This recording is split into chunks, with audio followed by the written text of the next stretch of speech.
I'm Kris Hagan.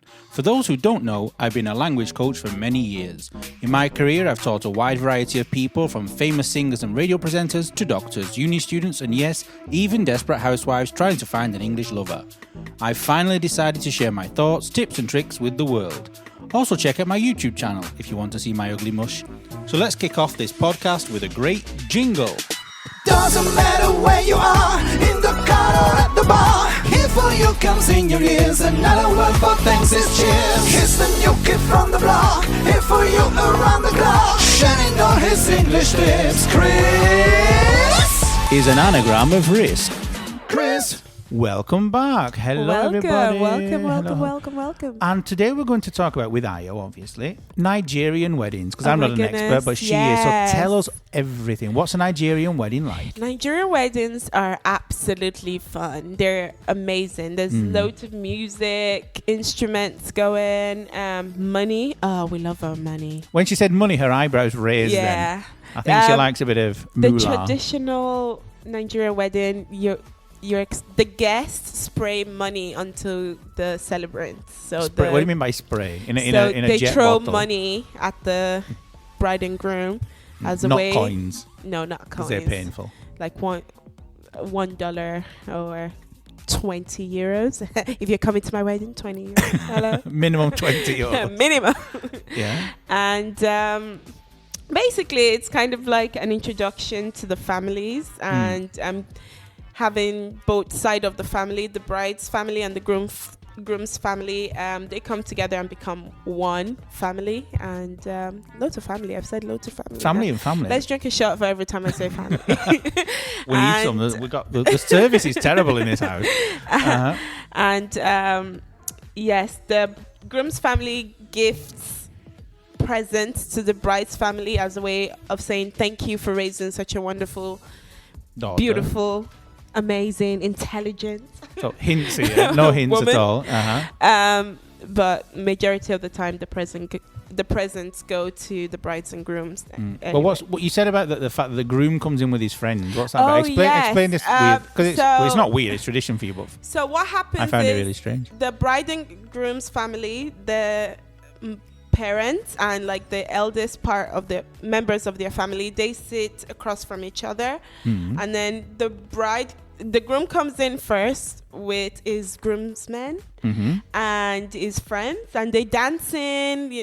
There's someone playing the drum, there's someone singing, they dancing. They go to the bride's family side and the bride's family ask him some questions like how did you meet our daughter? An interrogation. Basically.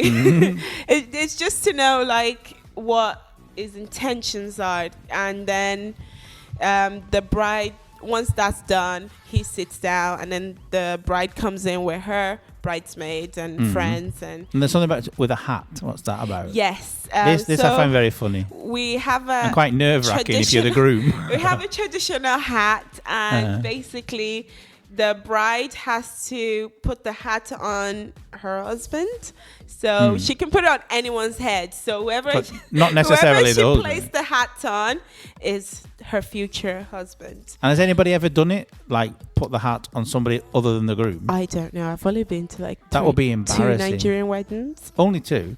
Yeah. Which was the best? Go on. My big brothers. That's the only one I can remember. Were you drunk at the other one? No, I was probably too young. Okay, fine. Yeah. And so, but it's very different to a normal. Yeah, a Nigerian wedding is a community affair. Like everyone is invited. There's no. And how many have you invited to your? We're just having a maximum of 80. It was 75 yesterday. It's gone up. I said maximum. Maximum. So there's 5.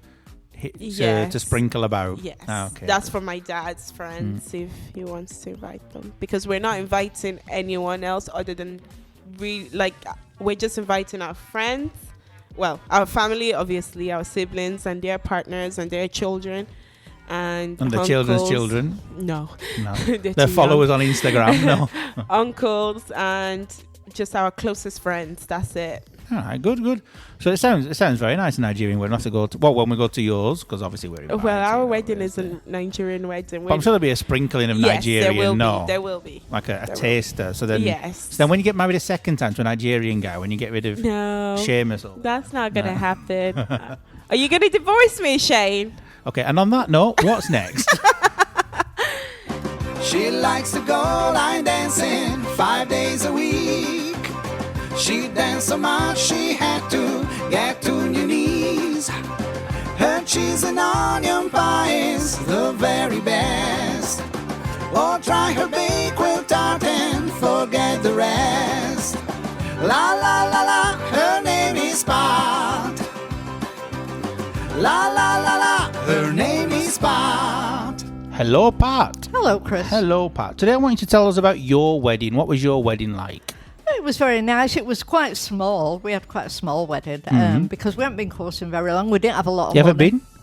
Courting. Courting. Is that okay. quite a... Stepping out. Yeah, that's very quite Downton Abbey-ish. I know, yeah. That's quite an old word, isn't it? I suppose going out with each other, But we hadn't been, been together that long, but we worked together. How long is not that long? You never 10 said months. that. 10 months. That's bad. Yeah, well, In a lot 10 of people months. think that was very short. Yeah, but if you think about it, in the time you had no TV, nothing else to do.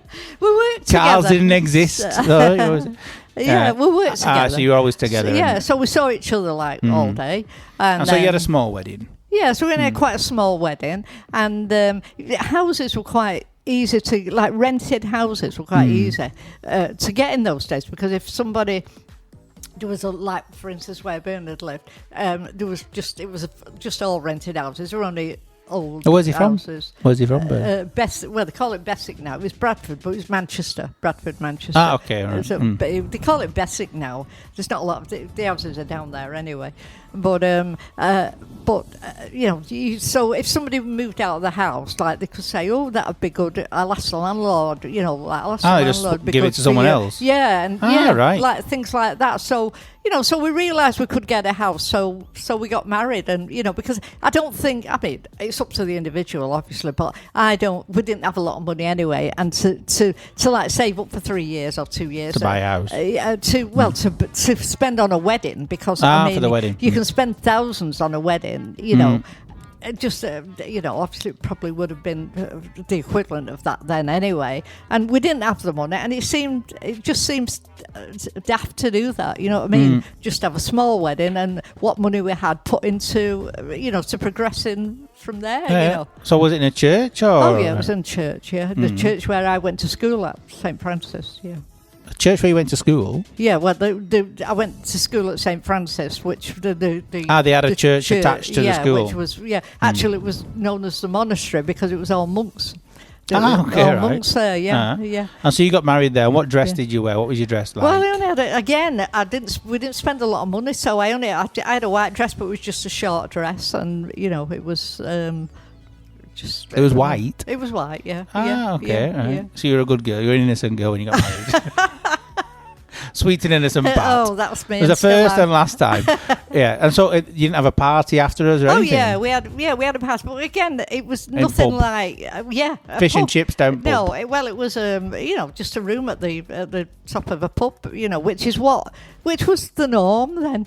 That was a normal thing to do then, All right. But what do you think about people who get married in strange places? You said you went to one of your niece's wedding that you liked on a farm or something. Yeah. And you said it was nice. When I say strange, I don't mean horrible. I mean strange as in different. Yeah. But what was it? The funniest thing you told me, there was something very strange, which was the... Well, the toilets, because my niece she's vegan, and her dad's vegan, and so she had a lot of guests that were vegan. I mean, this is connected to the toilet. How? Well, it's because a vegan toilet, because of their kind of because they're very green is the word. Okay, yeah. So it's not only like the foods that they eat, etc. They wanted It wanted it to be kind of, like I say, green. Eco-friendly. Yeah, yes, that's the word, yeah. And so they got married outside. It was like a band. She wanted to get married outside, you see, and it was like a bandstand. And then they had a big marquee but it was in the middle of a field, and my knees were very bad at the time, and it was raining, and it was dark. You know. Where was this? In Scotland? No, it was in Wales, but it was up in the hills, and it was very, very dark. But we had like the wedding dinner. It was probably about 4:00 then, and and the toilets were outside, but they were like old-fashioned toilets, the toilet used to be at the end of the garden. Yeah, like a hut. But not. They were more way back than then. What you see in like old houses, you went to the toilet. Then it was like straw that you had to put down the toilet. Straw? Yeah. But dry? Yeah, it was weird. I mean, I only went there once, but it said, I think I only went, sand. I don't know if sand or straw, but you were supposed to. You didn't like flush the toilet. You threw down this sand or whatever it was. The sand, straw. Yeah. What kind of place was this? You were in It was a farm. And this toilet was normal like this? Well, I don't know whether they'd put it specifically for the... like Portaloos. It was kind of like that. But they were a bit bigger, the huts, than the Portaloos, and they had, like I say, a bucket of sand or straw. So you're not a fan of eco-friendly toilets then? No. You like a good flush? Yeah, I like just a normal toilet. Okay. Thank you very much, and see you next week. Okay.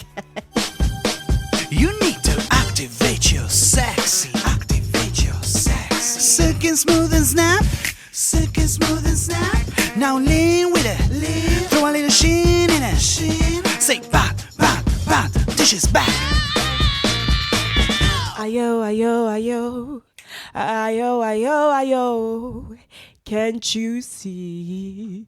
She is fabulous. Come on, girl. Come on, girl. Let's listen to Ayo. She is so fabulous. Something like that. You didn't think about that much, really, did you? You got proper all the lyrics going. I'm just fabulous. That's it. You are fabulous. Okay, so, Ayo, we never talked about my new book. React as if you're interested. Ooh, Kris, tell me more. It's a topic that you love. What is it about? Have a guess. Is it about traveling? Nope. English? Oh, it's in English. Okay. So that was a pretty easy guess, that one. Food? Nope. I don't know. Oh, it's a sexual. It's about sex. Ooh. Do you want to know the title? What is it called? Well, in many countries, when you learn English, the first expression you learn is the pen is on the table, or the cat is under the table. Yes, Italians hate that one. Well, I decided to put pen and is together. Oh. The penis on the table is the title of the new book. And it teaches sex terms and everything. What do you think about that? I think that's great. That's funny. A better reaction to the one of the monarchy, at least. So everybody, if you're looking for the book, go out and get it. It'll be on Amazon. It's only in English. You can also buy it for all your friends, for birthday parties, birthday presents. For your wedding, you can give a copy to everybody. I'll give you a discount if you want. Okay, let's do that. It's quite a saucy book. Lots of expressions about different things, and also some diagrams and illustrations. Oh, I want to see that. You will do. I'll show you it all. Okay. So remember, go and have a look on Amazon or in any good bookshop. That's a joke. Okay, see you all next week. Thank you. Bye. I'm going to go and check out a Nigerian wedding on YouTube. Doesn't matter where you are, in the car or at the bar. Here for you comes in your ears, another word for thanks is cheers. Here's the new kid from the block, here for you around the clock. Shining all his English tips, Kris is an anagram of risk.